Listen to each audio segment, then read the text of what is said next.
Dear ministers, it's an honor to share the stage with you, and also thank you to the IISS for organizing this great meeting of the minds, and also inviting me for the second time already.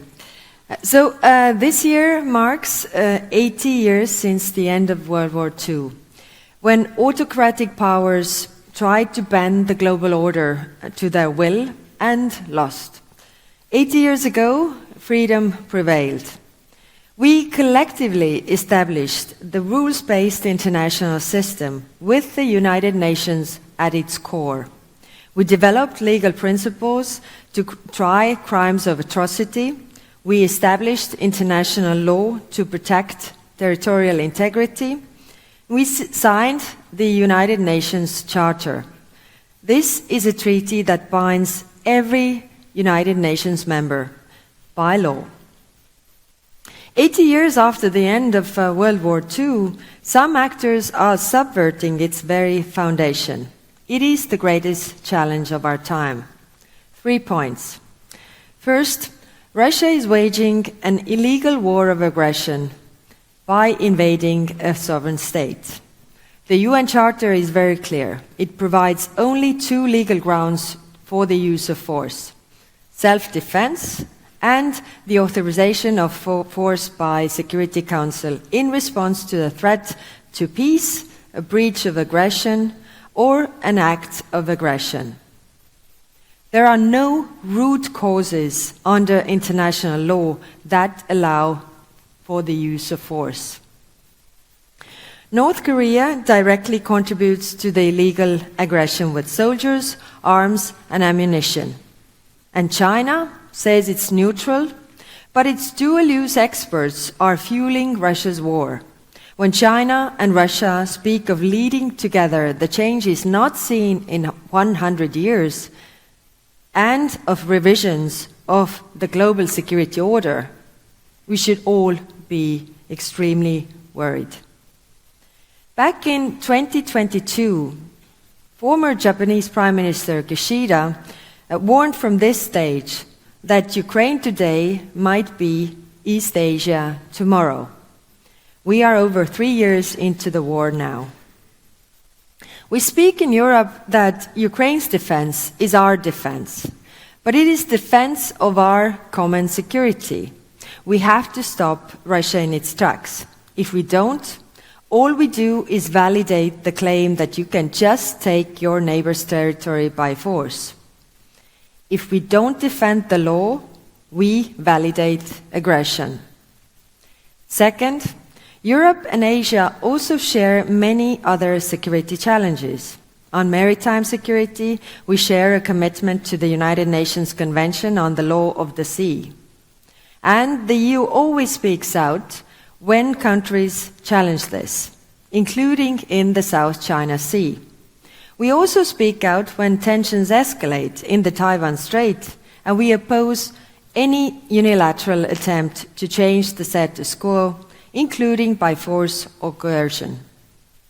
And with threats to our critical underwater infrastructure, our security is literally interlinked.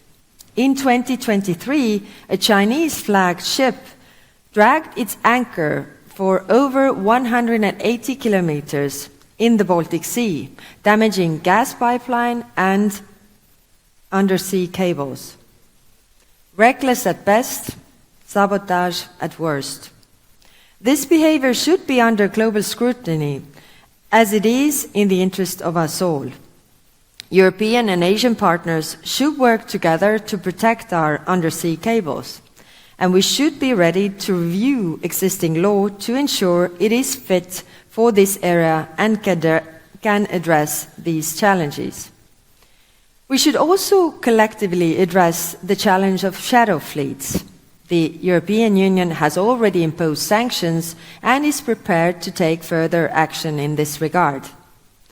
The European Union's own naval missions have already escorted hundreds of merchant vessels through the Red Sea and repelled Houthi attacks, as well as helped to reduce piracy in the Indian Ocean. When it comes to nuclear weapons, the Non-Proliferation Treaty has meant a safer world for us all. The EU sanctions those in breach of it, international nuclear norms, such as the DPRK, but also works for de-escalation wherever it is possible. Cyber, was mentioned many times here before, is another domain of unrestricted competition that also knows no borders. Recently, Chinese state-backed actors were behind a malicious cyber campaign against Czechia. These attacks are unacceptable. These are the examples of the European Union standing up for the international law because it protects us and everybody else. International law is the best deterrence for all countries, large and small.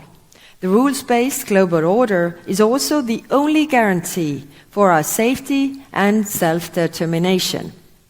When might replaces right, no border is safe.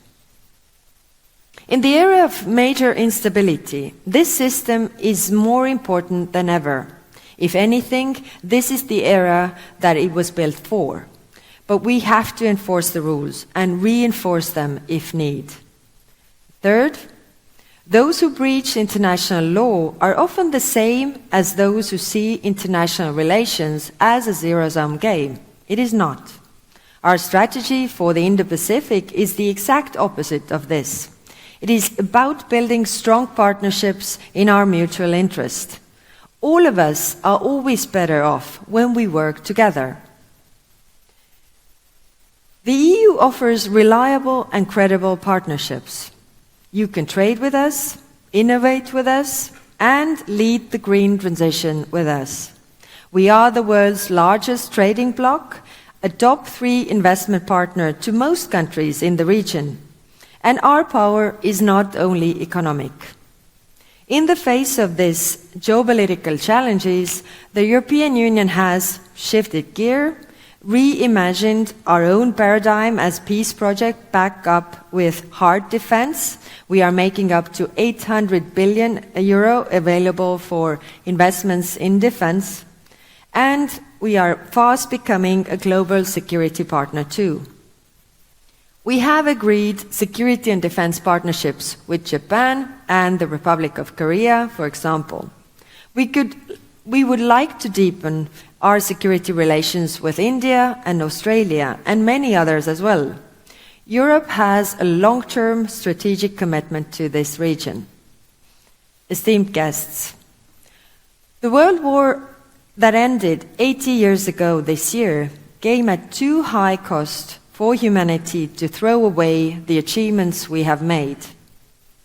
UN Charter and the international law, far from abstract ideas, are the best tools we have to protect peace and hold aggressors accountable. They are the bedrock of stability. So we stand firm against those who ignore the rules and ensure accountability for those who break them. We throw our weight behind partnerships. If you reject unilateralism, bullying, and aggression, and instead choose cooperation, shared prosperity, and common security, the European Union will always be by your side. Thank you.